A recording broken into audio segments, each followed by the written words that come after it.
সম্মানিত মুরাব্বিয়ানে আযম, আমার সমবয়সী যুবক বন্ধুরা, মাদ্রাসা, স্কুল, কলেজ ও ইউনিভার্সিটির ছাত্র বন্ধুরা, মহান আল্লাহ জাল্লা জালালুহু এর আলিশান দরবারে অসংখ্য অগণিত শুকরিয়া আদায় করছি যে আল্লাহ সুবহানাহু ওয়া তাআলা আজকের এই পবিত্র জুমার দিবসে জুমার নামাজ আদায় করার লক্ষ্যে পৃথিবীর সর্বশ্রেষ্ঠ জায়গা মসজিদে আমাদেরকে উপস্থিত হওয়ার তৌফিক দিয়েছেন।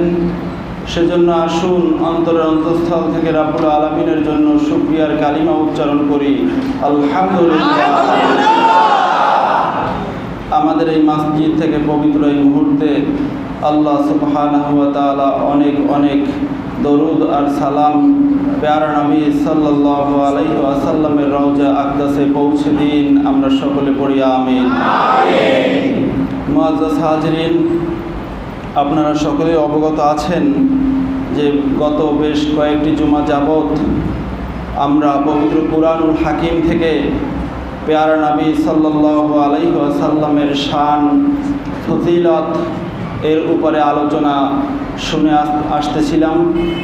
তো আজকেরও সেই ধারাবাহিকতা অনুযায়ী পবিত্র কুরআনুল কারিমে আল্লাহ সুবহানাহু ওয়া তাআলা তার প্যারা হাবিব সাল্লাল্লাহু আলাইহি ওয়াসাল্লামের যে শানের বর্ণনা করেছেন তার থেকে কিছু কথা আমরা শুনব ইনশাআল্লাহ। মুআজ্জাজ হাজিরিন, গত জুমাগুলোতে আমি আপনাদের খেদমতে পবিত্র কুরআনুল হাকিমের প্রথম সূরাতুল ফাতিহা থেকে প্যারা নবী সাল্লাল্লাহু আলাইহি ওয়াসাল্লামের শানের উপরে কথা বলতেছিলাম। আজকের এর পরবর্তী সূরাতুল বাকারা, এই সূরা থেকে আমরা কিছু কথা শুনব। সূরাতুল বাকারা পবিত্র কুরআনুল হাকিমের সর্ববৃহৎ সূরা। এই সূরার চেয়ে বড় আর কোনো সূরা নেই।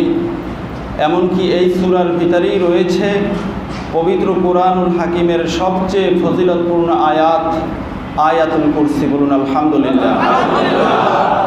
আযামু আয়া, সবচেয়ে বড় আয়াত, ফজিলতপূর্ণ আয়াত সূরা আয়াতুল কুরসি, এটা এই সূরার ভিতরেই রয়েছে। তো এই সূরার সর্বপ্রথম আয়াত, 1 নম্বর যে আয়াতে কারিমা, এটি হলো আল্লাহ সুবহানাহু ওয়া তাআলা ইরশাদ করেছেন আলিফ লাম মিম। এটা আমরা পৃথিবীর সকল মুসলিম, প্রায় অমুসলিমরাও সবাই আমরা জানি, ঠিক কিনা বলেন? আলিফ লাম মিম, এটি যে সূরা বাকারার প্রথম আয়াত, এটা আমরা সকলেই জানি। কিন্তু পবিত্র কুরআনুল হাকিমের সর্বপ্রথম বৃহৎ সূরা ফাতিহার পরবর্তী সূরা 2 নম্বর সূরার প্রথম যে আয়াতে কারিমা আল্লাহ সুবহানাহু ওয়া তাআলা শুরু করেছেন, শুরুটা হলো এমনই একটি আয়াতে কারিমার মাধ্যমে যেই আয়াতে কারিমার অর্থ, ব্যাখ্যা, বিশ্লেষণ, তাফসির পৃথিবীর কোনো মুফাসসিরুল আল্লাম আজও পর্যন্ত করতে পারে নাই। বলুন আল্লাহু আকবার। পবিত্র কুরআনুল হাকিম আল্লাহ সুবহানাহু ওয়া তাআলা পৃথিবীর মানুষের হেদায়েতের জন্য নাজিল করেছেন, পৃথিবীর মানুষের জন্য একটি গাইডলাইন হিসেবে নাজিল করেছেন। কিন্তু সর্বপ্রথম যে কথাটি, সেই কথাটি মানুষের বোধগম্য নয়, সেই কথাটি মানুষের বিবেকসম্মত নয়, সেই কথাটি কোনো মানুষ এর অন্তর্নিহিত মর্মটা কি সেটা কোনো মানুষ জানে না, বলতে পারে না। আল্লাহ সুবহানাহু ওয়া তাআলা কত বড় হিকমতওয়ালা দেখেন। আমরা যখন কেউ কোনো ভাষায় কথা বলি, কোনো বক্তৃতা দেই, বক্তৃতার সূচনাটা যদি হয় অযথা কথা দিয়ে, বেহুদা কথা দিয়ে, ওই বক্তৃতাটার আর কোনো দাম সমাজে থাকে না, ঠিক কিনা বলেন? ওই আলোচনাটার দাম আর থাকে না। আলোচনার সূচনাতে মানুষ যদি এমন কিছু কথা বলে যেই কথাগুলোর কোনো অর্থ নেই, যেই কথাগুলো ওই সমাজের মুয়াফিক নয়, যেই কথাগুলোর মাধ্যমে পাগলামি বা মাতলামির ভাব প্রকাশ পায়, ওই ব্যক্তি এর পরবর্তীতে যাই বলুক না কেন ওই কথাগুলোর গ্রহণযোগ্যতা আর থাকে না, ঠিক কিনা বলেন? কিন্তু বন্ধুরা আমার, আল্লাহ সুবহানাহু ওয়া তাআলা তার পবিত্র কুরআনুল কারীম নাজিল করে সর্বপ্রথম যে আয়াতে কারিমা নাজিল করলেন, এই আয়াতে কারিমার অর্থ, ব্যাখ্যা, বিশ্লেষণ, তাফসির যদিও কোনো মানুষ না জানুক, তারপরেও পবিত্র কোরআনুল হাকিমের গ্রহণযোগ্যতা মানুষের কাছে বেশি না কম? সবার কাছে বেশি না কম? সবচেয়ে বেশি। বরং এই আয়াতে কারিমা নাজিল করার মাধ্যমে পবিত্র কোরআনুল কারিমের গ্রহণযোগ্যতা মানুষের কাছে, মুসলিম উম্মার কাছে, সারা পৃথিবীর মানুষের কাছে আরো অনেক বেড়ে গেছে। বলুন সুবহানাল্লাহ। তাহলে এই হরফ নিয়ে কথা বললে অনেক কথা বলা যায়। তাফসিরে বায়দাবি, পৃথিবীতে যতগুলো তাফসির রয়েছে, কঠিন তাফসির, গ্রহণযোগ্য তাফসির, এর ভিতরে একটি হলো তাফসিরে বায়দাবি। আল্লামা কাজী নাসিরউদ্দিন আল বায়দাবি রহিমাহুল্লাহ তাআলা এই তাফসিরের মুফাসসির। উনি ওনার কিতাবের সূচনাতে প্রায় 3.5 পৃষ্ঠা ব্যাপী আলিফ লাম মিম এই 3 হরফের উপরে আলোচনা করেছেন। এবং এই লেখাগুলো, কিতাবটা হলো এত বড়, চওড়া 1 হাতের মতো চওড়া, 1.5 হাতের মতো লম্বা, অনেক বড় কিতাব, এই মূল কিতাব। তো এই কিতাবের ভিতরে এত ছোট ছোট অক্ষর দিয়ে লেখা যে খালি চোখে অনেক সময় ধরতেও কষ্ট হয়, কাছে নিয়ে পড়তে হয়। এত ছোট লেখা, এভাবে পৃষ্ঠা 3-3.5 পৃষ্ঠাব্যাপী আলোচনা করে সর্বশেষ যে কথাটা বলেছেন সেটি হলো আল্লাহু আ'লাম বিমুরাদিহি। বলুন সুবহানাল্লাহ। যে আমি মুফাসসির এতক্ষণ যা বললাম এগুলো কিছুই নয়, বরং এই আলিফ লাম মিম হরুফে মুকাত্তাআত, বিচ্ছিন্ন হরফ, বিচ্ছিন্ন বর্ণমালা, এর অর্থ একমাত্র আল্লাহ সুবহানাহু ওয়া তাআলাই ভালো জানেন। বলুন সুবহানাল্লাহ। আমরা জানি না। অনেকেই অনেক ব্যাখ্যা করেছেন যে আলিফ এর মাধ্যমে আল্লাহ তাআলা বুঝাতে চেয়েছেন আল্লাহ, লাম এর মাধ্যমে আল্লাহ তাআলা বুঝাতে চেয়েছেন জিবরিল, মিম এর মাধ্যমে আল্লাহ তাআলা বুঝাতে চেয়েছেন মুহাম্মদ। আল্লাহ, জিবরিল এবং মুহাম্মদ 3 হরফের মাধ্যমে আল্লাহ তাআলা 3টি বুঝিয়েছেন, এই 3টি জিনিস। কিন্তু মুফাসসিরুল আল্লাম এই কথা বলার পরেই বলেছেন এটা হলো আমার জ্ঞান প্রসূত কথা, তবে আল্লাহ তাআলা এখান থেকে কি বুঝাতে চেয়েছেন সেটা আমরা জানি না, আমি জানি না। বলুন সুবহানাল্লাহ। এখন প্রশ্ন হলো, হরফে মুকাত্তাআত, বিচ্ছিন্ন হরফ, এগুলোর অর্থ পৃথিবীর কোনো মুফাসসির জানে না, কোনো মুফতি জানে না, কোনো মুহাদ্দিস জানে না, কোনো কিতাবে পাওয়া যায় না। এর মানেটা কি আল্লাহর রাসূল সাল্লাল্লাহু আলাইহি ওয়াসাল্লাম এটা জানতেন কি জানতেন না? সবাইকে বলতে হবে জানতেন কি জানতেন না? কিন্তু অনেকে কিন্তু অকপটে বলে ফেলায় যে আল্লাহর রাসূল এটার অর্থ, এটার ব্যাখ্যা বিশ্লেষণ জানতেন না। একটু জবান খুলুন, নাউযুবিল্লাহ। মনে করুন আমি যে একটু আগে যে কথাটা বললাম যে বক্তৃতার সূচনাতে এমন কিছু কথা যেই কথার অর্থ বোঝা যায় না, যেই কথা অযথা কথা, তাহলে এই কথার অর্থটা বুঝে না শ্রোতা বিধায় তার বক্তৃতাটা হলো মান কমে যায়, ঠিক কিনা বলেন? তাহলে আল্লাহ রাব্বুল আলামিন প্রথম যে কথাটা শুরু করলেন তার হাবিবের সাথে, এই কথাটাই যদি হয় তার হাবিবের অজ্ঞাত, অজানা, অবুঝা, তাহলে কোরআনের গুরুত্বটা কি আর থাকলো? থাকলো না, ঠিক কিনা বলেন? আল্লাহ সুবহানাহু ওয়া তাআলা তার প্যারা হাবিব সাল্লাল্লাহু আলাইহি ওয়াসাল্লামের উপরে যখন কোরআনুল কারীম নাজিল করলেন, তখন আল্লাহ সুবহানাহু ওয়া তাআলা এমন কোনো কথা বলেন নাই যেই কথাগুলো তার প্যারা হাবিব সাল্লাল্লাহু আলাইহি ওয়াসাল্লামের জানা ছিল না। বলুন সুবহানাল্লাহ। যদি কোনো মানুষ বলে থাকে যে হরুফুল মুকাত্তাআত এর অর্থ পৃথিবীর কোনো মুফাসসির জানে না, এই কারণে আল্লাহর রাসূলও জানেন না, যদি জানতেন তো বলে যাইতেন, যেহেতু বলেন নাই সুতরাং তিনিও জানেন না। আল্লাহর কসম করে বলি, এই কথা বলার সাথে সাথে ওই ব্যক্তি কোরআনুল হাকিমের অন্য এক আয়াত অস্বীকার হয়ে যায়। আর কোরআনুল হাকিমের একখানা আয়াত নয়, শুধুমাত্র একটি হরফ নয়, শুধুমাত্র একটি নুকতাকে যদি কোনো মুসলিম উম্মাহ অস্বীকার করে, ওই মানুষটার মুসলমান থাকে না, বরং কাফের হয়ে যায়, ঠিক কিনা বলেন?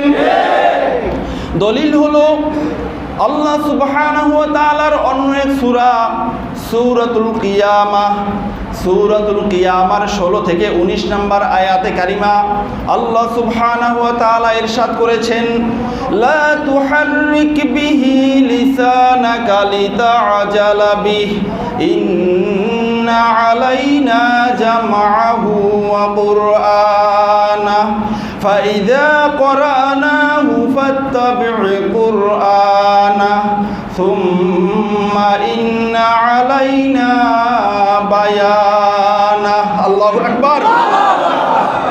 একটু খেয়াল করে শুনুন আল্লাহ তাআলা কি বলছেন এখানে। যখন আল্লাহ সুবহানাহু ওয়া তাআলা জিবরিল আমিনের মাধ্যমে রাসূলুল্লাহ সাল্লাল্লাহু আলাইহি ওয়াসাল্লামের কাছে কোরআনুল কারীম নাজিল করতেন, জিবরিল আমিন তেলাওয়াত করে নবীজিকে শুনাইতেন, নবীজি জিবরিল আমিনের সাথে সাথে মুখে উচ্চারণ করে পড়া শুরু করতেন। সুবহানাল্লাহ। তার কারণ নবীজি চিন্তা করতেন, আমি যদি জিবরিল আমিনের সাথে না পড়ি, যদি ভুলে যাই, যদি কোনো একটা শব্দ ছুটে যায়, এই কারণে আগ্রহান্বিত হয়ে এটা হলো কালামুল্লাহ, আল্লাহ সুবহানাহু ওয়া তাআলার পক্ষ থেকে আসছেন, আর আল্লাহ এবং তার পেয়ারা হাবিব সাল্লাল্লাহু আলাইহি ওয়াসাল্লাম এই দুইয়ের মাঝে হলো বিশাল সীমাহীন বন্ধুত্ব, সীমাহীন মহব্বত। সুতরাং আল্লাহ তাআলার পক্ষ থেকে, বন্ধুর পক্ষ থেকে যে মেসেজ এসেছে, এই মেসেজের একটা হরফ যাতে ছুটে না যায়, আল্লাহর রাসূল খুব আগ্রহের সাথে এটা তেলাওয়াত করা শুরু করে দিতেন। বলুন সুবহানাল্লাহ।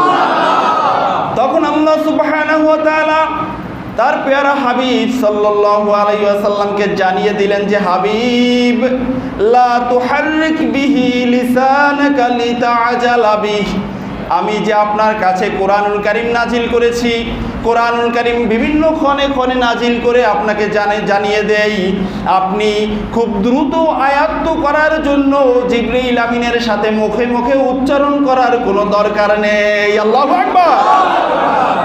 ইন্না আলাইনা জামআহু ওয়া কুরআনাহু, বরং আমি আল্লাহ আপনার কাছে কোরআনুল কারীম নাজিল করি, এই কোরআনুল কারীম আপনার সিনার ভিতরে সংরক্ষণ করা এবং আপনি মৌখিকভাবে উচ্চারণ করা, তেলাওয়াত করার দায়িত্ব আমি আল্লাহ সুবহানাহু ওয়া তাআলার উপরে। বলুন সুবহানাল্লাহ। ফাইদা ক্বরানাহু ফাত্তাবি' কুরআনাহু, সুতরাং হাবিব আমার, বন্ধু আমার, যখন আপনার কাছে কোরআনুল কারীম নাজিল করা হয় তখন শুধুমাত্র আপনি শ্রবণ করুন, আপনি শুনতে থাকুন, শুনতে থাকুন। শোনার পরে কি হবে? সুম্মা ইন্না আলাইনা বায়ানাহু, এই পবিত্র কোরআনুল হাকিমের প্রত্যেকটি আয়াত, প্রত্যেকটি শব্দ, প্রত্যেকটি নুকতা পর্যন্ত সব কিছুর বর্ণনা, ব্যাখ্যা, বিশ্লেষণ, তাফসীর শিখিয়ে দেওয়া আমি আল্লাহর দায়িত্ব। বলুন সুবহানাল্লাহ। তাহলে এই যে সর্বশেষ যে আয়াত, সুম্মা ইন্না আলাইনা বায়ানাহু, বায়ান, বর্ণনা, বিশ্লেষণ, তাফসীর, এই কোরআনুল হাকিমের বিশ্লেষণ, তাফসীর এটা জানিয়ে দেওয়া আমি আল্লাহর দায়িত্ব। বলুন সুবহানাল্লাহ। তাহলে আল্লাহ দায়িত্ব নিয়েছেন তার হাবিবকে সব তাফসীর জানিয়ে দিবে। তাহলে এই বায়ানা, সুম্মা ইন্না আলাইনা বায়ানা, এই আয়াতে কারিমার মিসদাকে, এই আয়াতে কারিমার অধীনে আলিফ লাম মিম সহ সকল হরফে মুকাত্তাত গুলো আছে কি নাই? যেহেতু আছে, সুতরাং তার পেয়ারা হাবিব সাল্লাল্লাহু আলাইহি ওয়াসাল্লামকে তিনি সুন্দর করে এই হুরুফে মুকাত্তাআতের তাফসীর ও শিক্ষা দিয়েছেন। ঠিক কিনা বলেন? প্রয়োজন নাই উম্মতের, তাই নবীজি আমার বলেন নাই উম্মতের যতগুলো বিষয় প্রয়োজন কিয়ামত পর্যন্ত হতে পারে সবগুলো আমার নূর নবীজি ভেঙ্গে ভেঙ্গে চুলচেরা বিশ্লেষণ করে বর্ণনা করেছেন। বলুন সুবহানাল্লাহ। এই কারণেই হাদিসের ভিতরে এসেছে, সাহাবায়ে কিরাম রাদিয়াল্লাহু তাআলা আনহুম আজমাইন ইরশাদ করেছেন, একদিন প্যারা নবী সাল্লাল্লাহু আলাইহি ওয়াসাল্লাম মেম্বারের উপরে আরোহণ করলেন। মেম্বারের উপরে আরোহণ করে নবীজি আমার আল্লাহ সুবহানাহু ওয়া তাআলার প্রশংসার কালিমা উচ্চারণ করেছেন। বলেন সুবহানাল্লাহ। প্রশংসার কালিমা উচ্চারণ করার পরে নবীজি আমার পৃথিবীর সূচনা থেকে কিয়ামত পর্যন্ত যা কিছু ঘটবে, যা কিছু হবে, যা কিছু সম্ভাবনা রয়েছে, সবগুলো নূর নবীজি আমার সাহাবায়ে কেরামদের সামনে বর্ণনা করে দিয়েছেন। বলুন সুবহানাল্লাহ। সাহাবায়ে কেরাম বলেন, আমরা যে যতটুকু পেরেছি, সম্ভব হয়েছে আমরা মুখস্থ করে নিয়েছি, তবে অধিকাংশ বিষয় আমাদের ব্রেনে মুখস্থ হয় নাই, আমাদের ব্রেন থেকে ছুটে গিয়েছে। বলুন আল্লাহু আকবার। এর মানেটা হলো কিয়ামত পর্যন্ত আগত মুসলিম উম্মার জন্য যেই বিষয়গুলো দরকার, ওই বিষয়গুলো সহ অন্যান্য বিষয় সবগুলো নবীজি আমার বলেছেন। তবে মুসলিম উম্মার সাহাবায়ে কেরামদের ব্রেনে শুধুমাত্র অতটুকু বিষয় সংরক্ষিত হয়েছে যতটুকু হলে কিয়ামত পর্যন্ত এই কোরআন সুন্নাহ, এই শরীয়ত অবলম্বন করার পরে মুসলিম উম্মাহ এই সমাজের ভিতরে শান্তি কায়েম করতে পারেন। বলুন সুবহানাল্লাহ। যতটুকু প্রয়োজন অতটুকু ব্রেনে আছে, আর বাকিটা সব ভুলে গেছে। বলুন সুবহানাল্লাহ। আমি আপনাদেরকে অনেক আগে একটা আলোচনা করেছিলাম স্বপ্নের উপরে, আপনাদের মনে আছে কিনা যারা নিয়মিত মুসল্লি এখানে আছেন। স্বপ্নের উপরে, স্বপ্ন মানুষ দেখে রাত্রে ঘুমিয়ে, কিন্তু এই স্বপ্ন, অনেক স্বপ্ন মানুষ ভুলে যায়, ঠিক কিনা বলেন? এই যে ভুলে যাওয়াটা, এটা হলো আল্লাহ তাআলার একটা রহমত। সুবহানাল্লাহ বলেন। যেই স্বপ্ন মনে রাখার কোনো দরকার নেই, সেটা আল্লাহর পক্ষ থেকে ওই বান্দার ব্রেন থেকে ডিলিট হয়ে যায়। আর যেই স্বপ্নের দরকার আছে, ওই স্বপ্নটা ওই বান্দার ব্রেনে থেকে যায়, ওইটা স্মরণ করে করে বান্দা ভবিষ্যৎ জীবনে এগিয়ে যায়, ঠিক কিনা বলেন? ঠিক তদ্রূপ যেটা দরকার ছিল সেটা সাহাবায়ে কেরামদের মনে ছিল, আর যেটা দরকার নেই সেটা সাহাবায়ে কেরামদের মনে নেই। এর মানে হলো প্যারা নবী সাল্লাল্লাহু আলাইহি ওয়াসাল্লাম পুরোটা বিষয় সবটাই জানতেন, ঠিক কিনা বলেন? এই বিষয়ে কিছু কথা আগামী জুমায় আসবে ইনশাআল্লাহ, যদি আল্লাহ তাআলা আমাকে আনেন। তো আজকের শুধুমাত্র এতটুকু বলেই সামনে অগ্রসর হতে চাই যে নবীজি আমার আলিফ লাম মিম হরুফুল মুকাত্তাআত, এই শব্দগুলোর অর্থ নবীজি আমার জানতেন, ঠিক কিনা বলেন? তার কারণ আল্লাহ বলেছেন, হাবিব আপনার খুব দ্রুত মুখস্থ করার দরকার নেই, এত বেশি ব্যস্ত হওয়ার দরকার নেই। যেটা আপনার দরকার কোরআনুল কারীমের পুরা ব্যাখ্যা, বিশ্লেষণ, তাফসীর আপনাকে আমি জানিয়ে দিব। এই জানিয়ে দেওয়ার, বুঝিয়ে দেওয়ার দায়িত্ব আমি আল্লাহ গ্রহণ করে নিলাম। বলেন সুবহানাল্লাহ। এখন যদি বলে ফেলাই যে আল্লাহর রাসূল হরফে মুকাত্তাআতের অর্থ জানতেন না, তাহলে সুম্মা ইন্না আলাইনা বায়ানা, এই আয়াতকে অস্বীকার করার কারণে ওই ব্যক্তি কাফের, ঠিক কিনা বলে? তাহলে নূর নবীজি আমার পবিত্র কুরআনুল হাকিমের সূরা বাকারার সর্বপ্রথম যে আয়াতে কারিমা, এই আয়াতে কারিমার মাধ্যমেও আল্লাহর রাসূলের শান প্রকাশিত হয়েছে যে পৃথিবীর কোনো মুফাসসির, কোনো আলেম, কোনো মুফতি এটার অর্থ জানতেন না, কিন্তু আমার নূর নবীজি জানতেন, ঠিক কিনা বলেন? এর পরবর্তী যে আয়াতে কারিমা আল্লাহ সুবহানাহু ওয়া তাআলা ইরশাদ করেছেন, যালিকাল কিতাবু লা রাইবা ফীহি হুদাল লিল মুত্তাকিন। এটা হলো এমন এক কিতাব, যেই কিতাব আল্লাহ তাআলার পক্ষ থেকে নির্ভুলভাবে, সহি শুদ্ধভাবে নাজিল করা হয়েছে হুদাল্লিল মুত্তাকিন, কিয়ামত পর্যন্ত আগত সকল মুত্তাকিনদের পথ প্রদর্শক হিসেবে। বলুন সুবহানাল্লাহ। তাহলে এই আয়াতে কারিমার মাধ্যমেও আমার নবীজির শান প্রকাশিত হয়েছে। আল্লাহ তাআলা নবীজির কাছে কোরআনুল কারীম নাজিল করেছেন, ওই নবীজির জবান থেকে বিচ্ছরিত, ওই নবীজির জবান থেকে উচ্চারিত যেই কালিমা কোরআনুল কারীমের বিসমিল্লাহ থেকে শুরু করে মিনাল জিন্নাতি ওয়ান নাসের সিন পর্যন্ত নবীজির জবান থেকে বের হয়েছে যেই কালিমাগুলো, এই কালিমাগুলোর ভিতরেই হলো মুসলিম উম্মার হেদায়াত আর তাকওয়া, ঠিক কিনা বলেন? তাহলে আমি যদি মুত্তাকি হতেই চাই, আমাকে নবীজির এই কালিমার ভিতরে আসতেই হবে, ঠিক কিনা বলেন?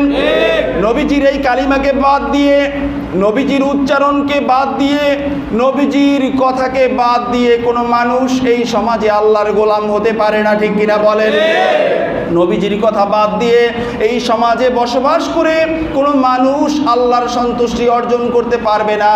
এই কথাটার মেসেজ আল্লাহ সুবহানাহু ওয়া তাআলা সূরা বাকারা বাকারার 2 নম্বর আয়াতে কারিমায় আল্লাহ তাআলা বলেছেন, জালিকাল কিতাবু লা রাইবা ফি হুদাল লিল মুত্তাকিন। আমি আমার হাবিবের উপরে যেই কিতাব নাজিল করেছি, এই কিতাবের ভিতরে কোনো সন্দেহ নেই, কোনো সন্দেহের লেশ মাত্র নেই, এবং এই কিতাবটাই হলো একমাত্র মুত্তাকিনদের জন্য হেদায়াতের ওসিলা। বলুন সুবহানাল্লাহ। তাহলে এই আয়াত থেকেও আমার নবীজির শান প্রকাশিত হয়েছে কি হয় নাই? ভাইয়েরা আমার, একটু সামনে অগ্রসর হই। সূরাতুল বাকারা, পবিত্র কোরআনুল হাকিমের 2য় ছাপা, সূরাতুল বাকারার আয়াতে কারিমা 9 নম্বর আয়াতে কারিমা আল্লাহ সুবহানাহু ওয়া তাআলা ইরশাদ করেছেন, ইউখাদিউনাল্লাহা ওয়াল্লাযীনা আমানু ওয়া মা ইয়াখদাউনা ইল্লা আনফুসাহুম ওয়া মা ইয়াশউরুন। আল্লাহ সুবহানাহু ওয়া তাআলা ইরশাদ করেছেন, ইউখাদিউনাল্লাহ, এই সমাজে এক শ্রেণীর খোদাদ্রোহী মানুষ রয়েছে, আল্লাহদ্রোহী মানুষ রয়েছে, যারা আল্লাহকে মানে না, যারা রাসূলকে মানে না, তারা সবসময় চায় ইউখাদিউনাল্লাহ, আল্লাহ সুবহানাহু ওয়া তাআলাকে ধোঁকা দিতে। বলুন নাউযুবিল্লাহ। ধোঁকা দিতে চায় কাকে? আল্লাহকে তারা ধোঁকা দিতে চায়। ওয়াল্লাযীনা আমানু, এবং যারা ঈমান এনেছে তাদেরকে ধোঁকা দিতে চায়। সুবহানাল্লাহ বলেন। তাহলে আল্লাহর দলে নিয়ে নিয়েছেন আল্লাহ তাআলা ওই মানুষগুলোকে, যেই মানুষগুলো আল্লাহর উপরে ঈমান এনেছে। ঠিক কিনা বলেন? তারা আল্লাহকেও ধোঁকা দিতে চায়, আর যারা এই সমাজে মুমিন তাদেরকেও ধোঁকা দিতে চায়। বলুন নাউযুবিল্লাহ। কিন্তু কি হলো ব্যাপারটা দেখেন, ওমা ইয়াখদাউনা ইল্লা আনফুসাহুম ওয়া মা ইয়াশউরুন। তারা প্রকার অন্তরে নিজেরা নিজেদেরকে ধোঁকা দেয়, কিন্তু তারা সেটা উপলব্ধি করতে পারে না। ঠিক কিনা বলেন? আজকের সমাজে দেখবেন কিছু মানুষ আছে নিজেকে খুব অতি বুদ্ধিমান হিসাবে উপস্থাপন করতে চায়, কিন্তু বলে কোরআনের এই হুকুমটা সেকালের, একালে এটা প্রযোজ্য নয়। আছে কি নাই? এরপরে আবার মুমিন মুসলমান যারা হক্কানি আলেম রয়েছেন, তারা বিভিন্ন জায়গায় কোরআন দিয়ে কথা বললে তাদের কথার বিরুদ্ধে চলে যায়, তাদের বিরুদ্ধে ষড়যন্ত্র শুরু করে দেয়। আছে কি নাই? তাহলে এই যে মানুষগুলো আমার আল্লাহ সুবহানাহু ওয়া তাআলা বলেছেন যে তারা মূলত এই মুনাফিক টাইপের মানুষ, এই আল্লাহদ্রোহী মানুষেরা, তারা নিজেরা নিজেদেরকে ধোঁকা দেয়। মূলত তারা মনে করে তারা আল্লাহকে এবং আল্লাহর উপরে যারা ঈমান এনেছে তাদেরকে ধোঁকা দেয়। ঠিক কিনা বলেন? এই আয়াতে কারিমার ভিতরে আল্লাহ সুবহানাহু ওয়া তাআলা 3টা তাফসীর, তাফসীরে খাজেন, তাফসীরে মাদারেক, তাফসীরুর রাজি, আল্লামা ফখরুদ্দিন রাজি রাহিমাহুল্লাহ তাআলা, এই 3টা তাফসীরে উল্লেখ করা হয়েছে যে যাকারা নাফসাহু ওয়া আরাদা বিহি রাসূলাহু সাল্লাল্লাহু আলাইহি ওয়াসাল্লাম। আল্লাহ সুবহানাহু ওয়া তাআলা এই আয়াতে কারিমার সর্বপ্রথম যে 2টি শব্দ উল্লেখ করেছেন, ইউখাদিউনাল্লাহ, এই সমাজের ওই মুনাফিকরা চায় তারা আল্লাহকে ধোঁকা দিবে। ঠিক কিনা বলেন? আচ্ছা, ধোঁকা দিতে হলে যাকে ধোঁকা দিব তাকে সামনে লাগে কিনা? কি বলেন? তাকে তো দেখতে হবে, তাকে সামনে লাগবে। ঠিক কিনা বলেন? তো আল্লাহ বলছেন যে আমি আল্লাহকে তারা ধোঁকা দেয়, এর মানিটা কি? এর মানিটা মুফাসসিরুল আল্লাম বলেছেন, এখানে যাকারা নাফসাহু, আল্লাহ উল্লেখ করেছেন তার নিজের ব্যাপারটা, ও আরাদা বিহি রাসূলাহু, এখান থেকে উদ্দেশ্য নিয়েছেন আল্লাহ তাআলা তার পেয়ারা হাবিব সাল্লাল্লাহু আলাইহি ওয়াসাল্লামকে। বলুন আল্লাহু আকবার। আমরা আমাদের সমাজে অনেক সময় দেখতে পাই, একজন মানুষ যদি আরেকজনের ছেলেকে মারে, ছেলেকে অন্যায়ভাবে আহত করলো, অন্যায়ভাবে আঘাত করলো, তখন ছেলের বাপ এগিয়ে বলে যে তুমি আমাকে কেন কষ্ট দিলা? বলে কি বলে না? তা কষ্ট তো দেওয়া হলো সন্তানকে, পিতা কেন বলে আমাকে কেন কষ্ট দিলা? এর মানিটা হলো পিতার সাথে সন্তানের সাথে সম্পর্ক, রক্তের সম্পর্ক, পিতার সাথে সন্তানের যে সম্পর্ক, এই সম্পর্ক কোনো জায়গা থেকে খাটো নয়। সন্তানকে কষ্ট দেওয়া মানে হলো পিতাকে কষ্ট দেওয়া, পিতাকে কষ্ট দেওয়া তার মানে হলো সন্তানকে কষ্ট দেওয়া। ঠিক কিনা বলেন? ঠিক একই রকম প্যারা নবী সাল্লাল্লাহু আলাইহি ওয়াসাল্লামকে আল্লাহ সুবহানাহু ওয়া তাআলা এই জমিনের জন্য রহমাতুল লিল আলামিন হিসেবে প্রেরণ করেছেন। নূর নবীজিকে আল্লাহ সুবহানাহু ওয়া তাআলা তার বন্ধু হিসাবে গ্রহণ করেছেন। এই জমিনে যারা নবীজিকে কষ্ট দেয় তারা যেন প্রকারান্তরে আমার আল্লাহকে কষ্ট দেয়, ঠিক কিনা বলেন? তাহলে এখানে নূর নবীজির সাথে আল্লাহ সুবহানাহু ওয়া তাআলা নিজের সম্পর্কটা এত বেশি মজবুত করে উল্লেখ করে এই জায়গা থেকে নবীজির শান গোটা পৃথিবীর মানুষকে আল্লাহ তাআলা জানিয়ে দিয়েছেন। বলেন সুবহানাল্লাহ। যে নবী আমার, হাবিব আমার জমিনে রয়েছে, তাকে তোমরা তোমাদের মতো মানুষ মনে করো। তোমাদের মতো মানুষ মনে করলেও মনে রাখবে আমার হাবিবের সাথে সম্পর্ক রয়েছে আমি আল্লাহর সাথে। আল্লাহু আকবার। তাহলে এই যে সম্পর্কটা এখান থেকে আল্লাহ তাআলা কায়েম করলেন, উপস্থাপন করলেন, এটার মাধ্যমে আল্লাহ রসুলের মান মর্যাদা শান প্রকাশিত হয়েছে কি হয় নাই? হয়েছে কি হয় নাই? দেখবেন এই সমাজে কেউ যদি এসে বলে যে আমার সাথে অমুক মন্ত্রীর সাথে সম্পর্ক, তাহলে ওই ব্যক্তির সম্মানটা বেড়ে যায়, ঠিক কিনা বলেন? যদি কেউ বলে যে আমার সাথে অমুকের সাথে সম্পর্ক, যেই ব্যক্তির সাথে সম্পর্ক বলা হলো ওই ব্যক্তি অনেক সম্মানিত, অনেক নামী, অনেক দামি, ঠিক কিনা বলেন? তাহলে যার সাথে যার সম্পর্কওয়ালা যদি হয় অনেক সম্মানিত, সম্পর্কিত ব্যক্তির সম্মানও আল্লাহর ওই সমাজের মানুষের কাছে বেড়ে যায়, ঠিক কিনা বলেন? তাহলে আল্লাহ তাআলা জানিয়ে দিয়েছেন ইউখাদিউনাল্লাহ, এই সমাজে যারা মুনাফিক টাইপের মানুষ তারা আমি আল্লাহকে ধোঁকা দেয়। আমি আল্লাহকে ধোঁকা কিভাবে তারা দিবে? আমি তো থাকি না তাদের চোখের সামনে, আমাকে তো তারা ধরতে পারে না, ছুঁইতে পারে না। এর মানে হলো আমি যে হাবিব প্রেরণ করেছি, আমার হাবিবকে ধোঁকা দেওয়ার মানে হলো আমি আল্লাহকে ধোঁকা দেওয়া। বলুন আল্লাহু আকবার। তাহলে আল্লাহর হাবিবের মর্যাদা এখান থেকে প্রকাশিত হয়েছে কি হয় নাই? এই কথাটাই এখানে বলা হয়েছে যে আল্লাহর হাবিবের সম্মান আল্লাহ তাআলার কাছে অনেক। এই কথাটা জানিয়ে দেওয়ার জন্য সূরা বাকারার সূচনা লগ্নেই আল্লাহ তাআলা জানিয়ে দিয়েছেন খবরদার, সাবধান, আমার হাবিবকে কষ্ট দিবে সেই কষ্টটা আমি আল্লাহ আর সে আজিমে বসে পেয়ে থাকি। বলুন আল্লাহু আকবার। এই কারণে আল্লাহ সুবহানাহু ওয়া তাআলা সূরাতুন নিসার ৮০ নম্বর আয়াতে আল্লাহ তাআলা বলেছেন মাইয়ুতির রাসূল ফাকাদ আতা আল্লাহ, এই সমাজে যারা আমার হাবিবকে অনুসরণ করে তারা যেন আমি আল্লাহকে অনুসরণ করে। বলুন আল্লাহু আকবার। আল্লাহর হাবিবকে অনুসরণ করার মানেই হলো আল্লাহ তাআলাকে অনুসরণ করা। বলো সুবহানাল্লাহ। মানে হলো প্রতিনিধি, আল্লাহর পক্ষ থেকে প্রতিনিধি আল্লাহ তাআলা এই জমিনে প্রেরণ করেছেন, আল্লাহর কথাটাই তার জবান থেকে বের হয়, ঠিক কিনা বলেন? তাহলে আল্লাহর হাবিবকে অনুসরণ করলে অনুসরণ হয়ে যায় আল্লাহর অনুসরণ। এর মাধ্যমে আল্লাহ রাব্বুল আলামিন তার হাবিবের শান মান মর্যাদা সমাজের মানুষকে জানিয়ে দিয়েছেন। বলুন আল্লাহু আকবার। তাহলে আল্লাহর হাবিবের মর্যাদা আছে কি নাই? আমার চেয়ে বেশি না কম? তবে বড় ভাইয়ের চেয়ে বেশি নয়। কি বলেন? বড় ভাইয়ের চেয়ে কি বেশি? কোনো তুলনা চলবে না আল্লাহর হাবিবের সাথে কোনো দিক থেকে, ঠিক কিনা বলেন? কোনো দিক থেকে কেউ যদি আল্লাহর হাবিবের সাথে নিজের সাথে তুলনা করে, ওই ব্যক্তি রিসালাতের সাথে শিরক করার কারণে তার ঈমানের ভিতরে খুলুলিয়াত আসে, নুকসানিয়াত আসে, ওই ব্যক্তি সমাজে পরিপূর্ণ মুসলমান নয়, মুমিন নয়, ঠিক কিনা বলেন? কিন্তু আজকের সমাজে ওয়াজ করে, মাহফিল করে, ভিডিও করে, ইউটিউবে বিভিন্ন জায়গায় একটা মাসআলা বুঝাতে চেষ্টা করে যে আল্লাহর হাবিব আমার মতো, সবচেয়ে বেশি হলে আমার বড় ভাইয়ের মতো, ঠিক কিনা বলেন?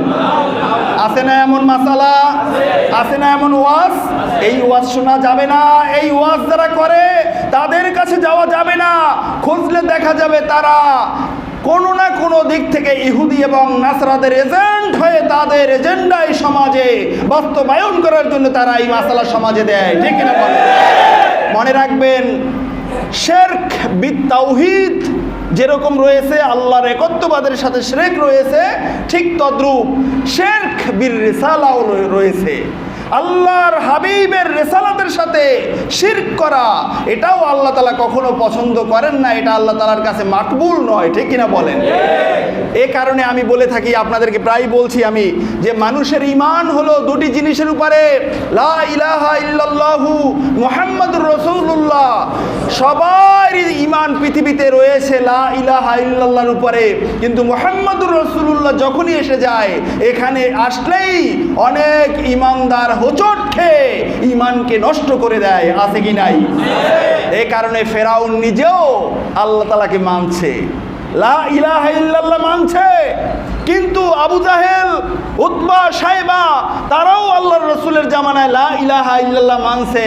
কিছু হলেই তারা বলতো রব্বুল কাবা ও রব্বিল কাবা, কাবার প্রভু আল্লাহর শপথ করে আমি বলি। আচ্ছা বলুন, যেই আবু জাহেলের জবান থেকে বের হয় অরব্বিল কাবা, কাবার প্রভু আল্লাহর শপথ করে আমি আবু জাহেল বলি, তাহলে আবু জাহেলের বিশ্বাস আল্লাহ তাআলার উপরে ছিল কি ছিল না? বেশি না কম? পরিপূর্ণ বিশ্বাস ছিল। কিন্তু পরবর্তী অংশ মুহাম্মাদুর রাসূলুল্লাহ, এই অংশে বিশ্বাস না করার কারণে আবুল হেকাম হয়েও আবু জাহেল হয়েছে। ঠিক কিনা বলেন? ঠিক তদ্রূপ আজকেরও যদি কেউ এই অংশের উপরে কোনো জায়গা থেকে আঘাত করতে চেষ্টা করে, তারও ওই তালিকায় নামটা উঠে যাবে যেই তালিকায় নাম রয়েছে আবু জাহেলের। ঠিক কিনা বলে? এই কারণে সাবধান। আজ থেকে ১৫০০ বছর আগে নূর নবীজি আমাদের পর্দা করেছেন, ১৫০০ বছর পরে আমরা আজকের অবস্থান করতেছি। ঠিক কিনা বলেন? ১-২ বছর নয়, ১০০-২০০ বছর নয়, ১৫০০ বছর হয়ে গেছে প্রায়। এত দূরে এসে এই উম্মতের ভিতরে ৭৩ দল আল্লাহর রাসূল বলে গেছেন, ৭২ দল তো আর বসে নাই, এক দল আহলুস সুন্নাহ ওয়াল জামাতের ঈমানকে লুটে পুটে খাওয়ার জন্য তারা উঠে পড়ে লেগেছে। ঠিক কিনা বলেন? এই জন্য গোটা দুনিয়ায় আজকের ইহুদি পরিচয় দিয়ে যদি মুসলমানদের কাছে একটা মাসআলা পেশ করে, এটা কোনো মুসলমান কখনো হজম করবে না। ঠিক কিনা বলেন? এই কারণে ইহুদি নাসারারা পকেট বোঝাই করে টাকা এনে এই সমাজে যেই সমস্ত আলেম দুনিয়াদার, এই সমাজে যেই সমস্ত আলেম চাটুকারি জানে, তাদেরকে টাকা দিয়ে তাদের জবান থেকে এমন মাসআলা বের করে যেই মাসআলা মানলে মুহাম্মাদুর রাসূলুল্লাহর উপরে ঈমান আর থাকে না। ঠিক কিনা বলে? সুতরাং এই মাসআলায় কান দেওয়া যাবে না। মনে রাখবেন ইনশাআল্লাহ। দেখেন, আমরা এই আয়াতে কারিমার মাধ্যমে বুঝতে পারলাম যে আল্লাহ সুবহানাহু ওয়া তাআলা নিজের সম্পর্কটা করে তার হাবিবের সম্পর্ক বুঝিয়েছেন। ঠিক কিনা বলেন? এখান থেকে শান প্রকাশিত হয়েছে কি হয় নাই?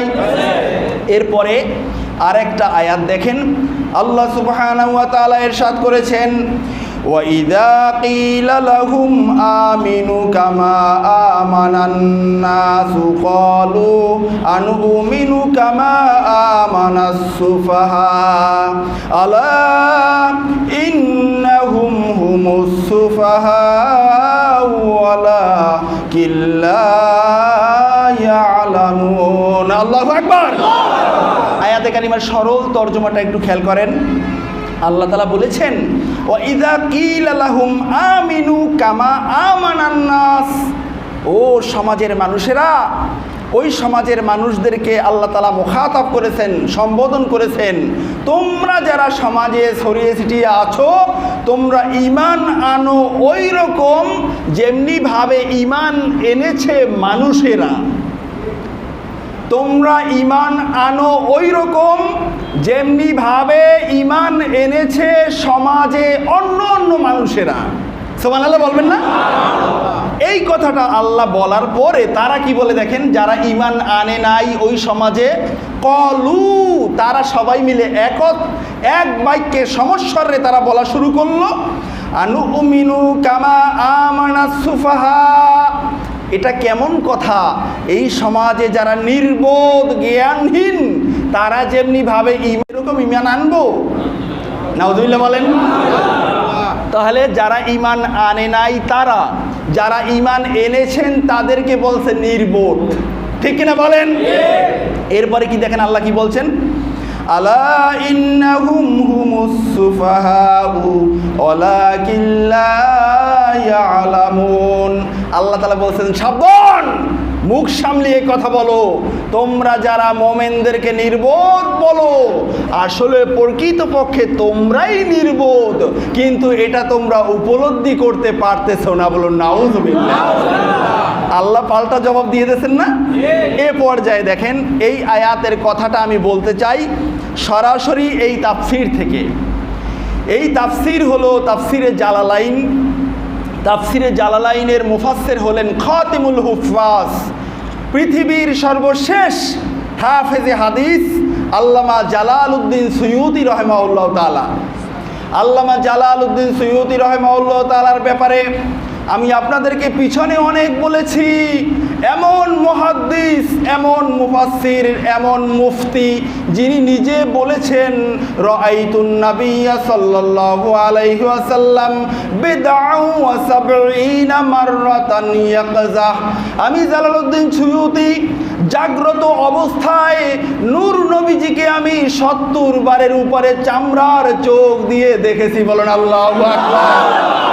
বলবেন জালালউদ্দিন সুয়ুতী তো তাহলে হাফেজ সাহাবী নয়, জালালউদ্দিন সুয়ুতী রাহিমাহুল্লাহ তাআলা সাহাবী নন, বরং ওনার জন্ম হলো 849 হিজরিতে।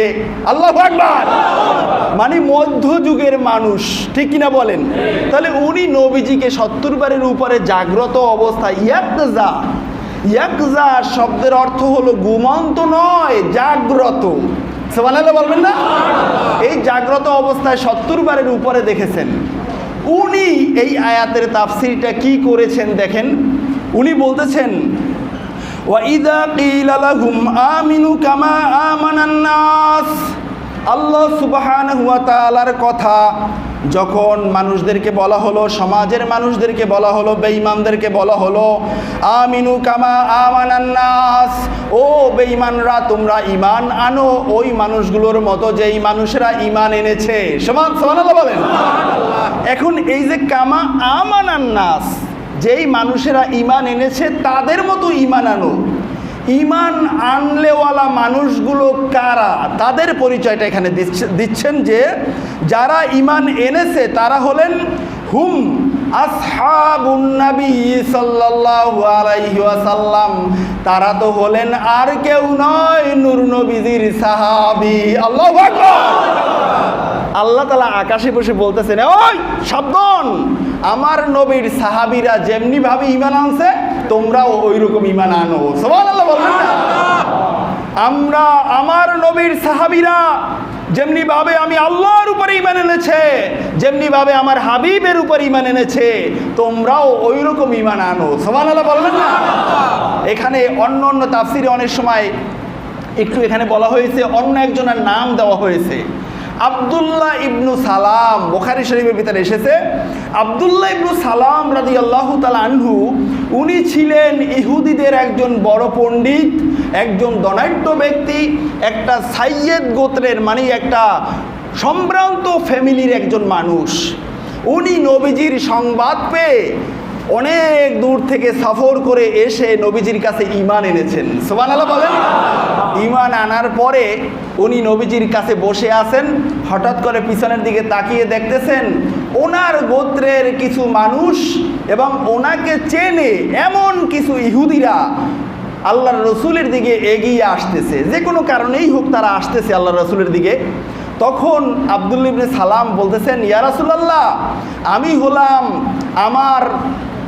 আমার ফ্যামিলির বা আমার গোত্রের, আমার এলাকার সবচেয়ে সম্ভ্রান্ত মানুষ। ওই যে ইহুদিগুলো আসতেছে, ইয়া রাসূলুল্লাহ, তাদের কাছে আপনি জিজ্ঞাসা করে দেখবেন তারা আমার ব্যাপারে কি বলে। এটা বলে আব্দুল্লাহ ইবনে সালাম বলতেছেন, ইয়া রাসূলুল্লাহ, আমাকে দেখলে ওরা তো বলবে না, আমি একটু আপনার এখান থেকে গোপন একটু আড়ালে চলে যাই, আমি আড়ালে চলে গেলে তারা কি বলে একটু দেখবেন। তখন আল্লাহ রসুল বলছেন, আব্দুল্লাহ ইবনে সালাম, ঠিক আছে তুমি একটু দূরে সরো। একটু দূরে গিয়ে অপেক্ষা করতেছেন একটা দেয়ালের আড়ালে। ইতিমধ্যে এই দল এখানে এসে গেল। আসার পরে জিজ্ঞাসা করলেন রাসূলুল্লাহ সাল্লাল্লাহু আলাইহি ওয়াসাল্লাম, আব্দুল্লাহ ইবনে সালাম কাইফা হুয়া, মান হুয়া, যে আব্দুল্লাহ ইবনে সালামকে তোমরা কি চেনো? আব্দুল্লাহ ইবনে সালাম কেমন মানুষ, সে কেমন ব্যক্তি? তখন ওই ইহুদিরা, আগন্তুক ইহুদিরা বলল যে আল্লাহর হাবিব মোহাম্মদ, আব্দুল্লাহ ইবনে সালামকে চিনবো না কেমন কথা? হুয়া আশরাফুনা হুয়া আহসানুনা, এভাবে করে করে বেশ কয়েকটা শব্দ বলছেন যে সে তো আমাদের সবচেয়ে সম্ভ্রান্ত ব্যক্তি, আমাদের ভিতরে প্রসিদ্ধ ব্যক্তি, আমাদের কাছে অনেক প্রিয় একজন ব্যক্তি। বলুন আল্লাহু আকবার। তখন নবীজি আমার পাল্টা প্রশ্ন করলেন, ইউমিনু কাইফা হুয়া, যদি আব্দুল্লাহ ইবনে সালাম ঈমান আনে তাহলে সে কেমন ব্যক্তি?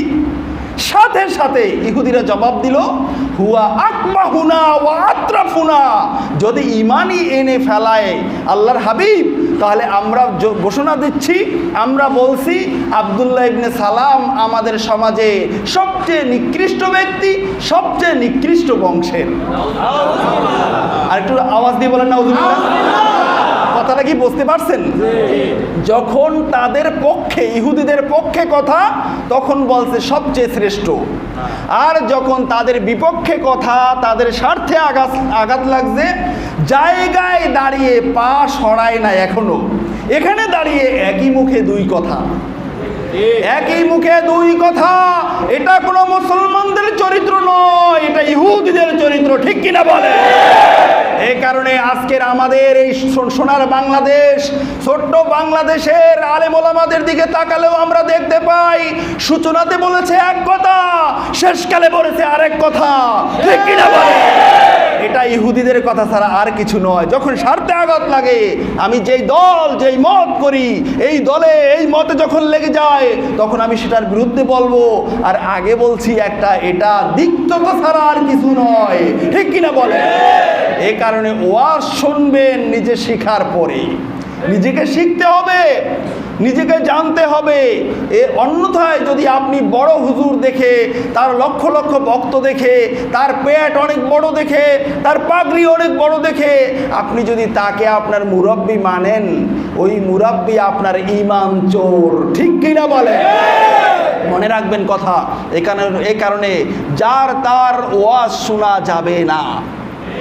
নবীজি আমার বলেছেন, আমি শেষ জামানায় আমার উম্মতের ব্যাপারে ভয় করি আলিমুল মুনাফিকুল লিসান, এমন আলিম যেই আলেম হলো মুনাফিক। মুনাফিক আলেম থেকে আমি সবচেয়ে বেশি ভয় করি, কারণ মুনাফিক আলেম সমাজে পূজনীয় ব্যক্তি, সমাজে গ্রহণযোগ্য ব্যক্তি হবে। সে ওয়াজ করে মানুষকে বুঝিয়ে বুঝিয়ে আমার উম্মতের ঈমানটা নষ্ট করে দিবে। তাহলে এই যে একটা অবস্থা, এটা থেকে আমাদেরকে বের হয়ে আসতে হবে যদি ঈমান আমরা বাঁচাতে চাই, ঠিক কিনা বলেন? তাহলে এই আয়াতে কামা আমানান নাস দ্বারা উদ্দেশ্য হলো ওই আব্দুল্লাহ ইবনে সালাম যেভাবে ঈমান এনেছে, ঠিক তদ্রূপ তোমরা ঈমান আনো। সুবহানাল্লাহ বলেন। আবার এখানে এসেছে আল্লাহর রসুলের সাহাবায়ে কেরাম, অন্যান্য সাহাবায়ে কেরাম, আব্দুল্লাহ ইবনে সালাম সহ অন্য সব সাহাবায়ে কেরাম যেমনি ভাবে ঈমান আনছে, ঠিক তদ্রূপ তোমরা ঈমান আনো। সুবহানাল্লাহ বলেন না? এখন তাহলে দেখেন সাহাবী কারা? যারা নবীজির কাছে এসেছেন, নবীজিকে দেখেছেন। সুবহানাল্লাহ বলবেন না? আল্লাহ তাআলা তার হাবিবের শানটা এত বাড়িয়েছেন, এত বাড়িয়েছেন যে আমার হাবিবকে যারা দেখছে, যারা ঈমান আনছে, তাদেরকেও আমি পছন্দ করি। তাদের মতো করে ঈমান আনো, তাহলেই আমি আল্লাহ ঈমানটা গ্রহণ করে নেব। বলো সুবহানাল্লাহ। হাবিব তো আরো উপরে, আরো উপরে, আরো উপরে, ঠিক কিনা বলেন? হাবিবের উপরে যারা ঈমান আনছে তাদেরকে মানো। সুবহানাল্লাহ বলেন। হাবিবকে যারা দেখেছেন তাদেরকে অনুসরণ করো, তাদের মতো ঈমান আনো, তাহলেই আমি আল্লাহর কাছে তোমাদের ঈমানটা গ্রহণযোগ্য হয়ে যাবে। বলো সুবহানাল্লাহ। এখন হাবিবকে যারা দেখেছেন, হাবিবকে যারা মেনেছেন, সাহাবায়ে কেরামদেরকে যারা নির্বোধ বলে গালি দিত, ওই গালিদাতাদের রক্ত বংশ ১৫০০ বছর পরেও আমাদের সমাজে আছে। তারাই আজকের আল্লাহর রসুলের সাহাবায়ে কেরামদেরকে গালি দেয়, ঠিক কি না? এই সমস্ত সাহাবায়ে কেরামদেরকে যারা গালি দেয় তাদের ঈমানের ভিতরে নুকসানিয়াত রয়েছে। আল্লাহর এই কোরআনের আয়াত সাক্ষী, ঠিক কিনা বলেন? আল্লাহ বলছেন কামা আমানান নাস, আমার হাবিবের সাহাবারা যেমনি ভাবে ঈমান আনছেন। আর আল্লাহর হাবিব ওই সাহাবীদের ব্যাপারে আবার কি বলছেন? আল্লাহর হাবিব বলছেন ইক্তাদাইতুম ইহতাদাইতুম, সুবহানাল্লাহ বলেন। আমি বিদায় হজের ভাষণের সময় আমার সামনে ১৬ লক্ষ সাহাবী, এই ১৬ লক্ষ সাহাবী আমার সামনে যে একেবারে পিছনে যে ১৬ লক্ষ সাহাবীর যে কোনো কাউকে তুমি অনুসরণ করবে তুমি আল্লাহর জান্নাতের মেহমান হয়ে যাবে। তাহলে আল্লাহ রসুল বলছেন তাদেরকে অনুসরণ করার জন্য, আর আমি আজকের মুফতি সাহেব হয়ে তাকে গালি দেই। সদের অদ্দি কোথার, নাট বল্টু কোথার, ঠিক কিনা বলেন? এলেম নাই, ১.৫ পয়সার বেটা সাহাবায়ে কেরামদেরকে নিয়ে সমালোচনা করো বেটা, আর সমালোচনা করলে তো তাকে জানতে হয়। ইতিহাস পড়ে, সিরাতের কিতাব পড়ে কিছু একটু জেনে আল্লাহ রসুলের সাহাবায়ে কেরামদের সমালোচনা করা এটা নির্বুদ্ধিতা ছাড়া আর কিছু নয়, ঠিক কিনা বলেন? আমরা আল্লাহ এটাই বলেছেন তোরাই বেটা নির্বোধ, কিন্তু তোরা নিজেরা নির্বোধ এটা তোরা উপলব্ধি করতে পারো না, ঠিক কিনা বলেন? যদি একবার বুঝতে পারতে যে নিজে নির্বোধ তাহলে বুদ্ধি শেখার জন্য মুখটা কমপক্ষে অফ করতা, ঠিক কিনা বলে? এই কারণে কোনো এক মনীষী বলেছেন এই সমাজের জ্ঞানী তো তিনি যিনি জানে আমি কিছু জানি না। সুবহানাল্লাহ বলবেন না? যদিও সেই মনীষী অমুসলিম কিন্তু সে কথাটা কিন্তু বলছে রাইট। এই সমাজের জ্ঞানী উনি যিনি জানে আমি কিছু জানি না। সুবহানাল্লাহ বলবেন না? আর যদি মনে করে আমি সব জানি, কারোরে অনুসরণও করবে না সেই লোক, কারো কিছু পড়বেও না, শুনবেও না, ঠিক কিনা বলেন? শুধু নিজেরটাই শুধু ব্যাখ্যা বিশ্লেষণ করবে, ঠিক কিনা বলেন? তাহলে এরা হলো জাহেল। আল্লাহ সুবহানাহু ওয়া তাআলা আমাদেরকে প্যারা নবী সাল্লাল্লাহু আলাইহি ওয়াসাল্লামের শান মান বুঝে ঈমান আনার তৌফিক দান করুন, বলেন আমিন। সাহাবায়ে কেরামদেরকে গালি যারা দেয় তাদের সাথে সম্পর্ক ছিন্ন করার তৌফিক দান করুন, বলেন আমিন। আল্লাহর রাসূলের সরাসরি নির্দেশ, যারা আমার সাহাবীদেরকে গালি দেয় তাদের কাছে যাবে না, তাদের সাথে বসবে না, তারা অসুস্থ হলে তাদের সেবা করবে না, তাদের সাথে তোমাদের বৈবাহিক বন্ধনের সম্পর্ক করবে না। আল্লাহ রসুলের এত বড় নির্দেশ, তার কারণ তারা যে ঈমান চোর এটা আল্লাহ রসুল জানেন। এই কারণে কঠিন নির্দেশ, তাদেরকে সালাম দিবে না, তারা বড় হুজুর নয়, তারা আলেম নয়, তারা জালেম। এই কারণে তাদের জানাজায় যাওয়া বৈধ নয়। যদি জানেন যে এটা বড় একটা আলেম ছিল মারা গেছে তবে সাহাবায়ে কেরামের সমালোচনা করত, জানাজায় যাবেন না, আল্লাহর রসুলের নির্দেশ। মানুষ আলেমদের সাথে একটু সম্পর্ক গড়তে পারলে জীবনটা কামিয়াব মনে করে, এই কারণে বড় একজন আলেমের মেয়ে বিয়ে করতে চায়, বড় একজন আলেমের ছেলের সাথে মেয়ে বিবাহ দিতে চায়, ঠিক কিনা বলেন? কিন্তু যদি সেটা হয় আল্লাহর রসুলের সাহাবায়ে কেরামদের সমালোচনাকারী, ওই আলেমের ধারে কাছে যায়েন না, বরং পান বিক্রেতা তার কাছে যদি তাকওয়া থাকে তার সাথে সম্পর্ক করেন, কাল হাসর ময়দান আপনার কামিয়াব হয়ে যাবে, ঠিক কিনা বলেন? আল্লাহ সুবহানাহু ওয়া তাআলা আমাদেরকে বুঝার তৌফিক দান করুন, বলুন আমিন।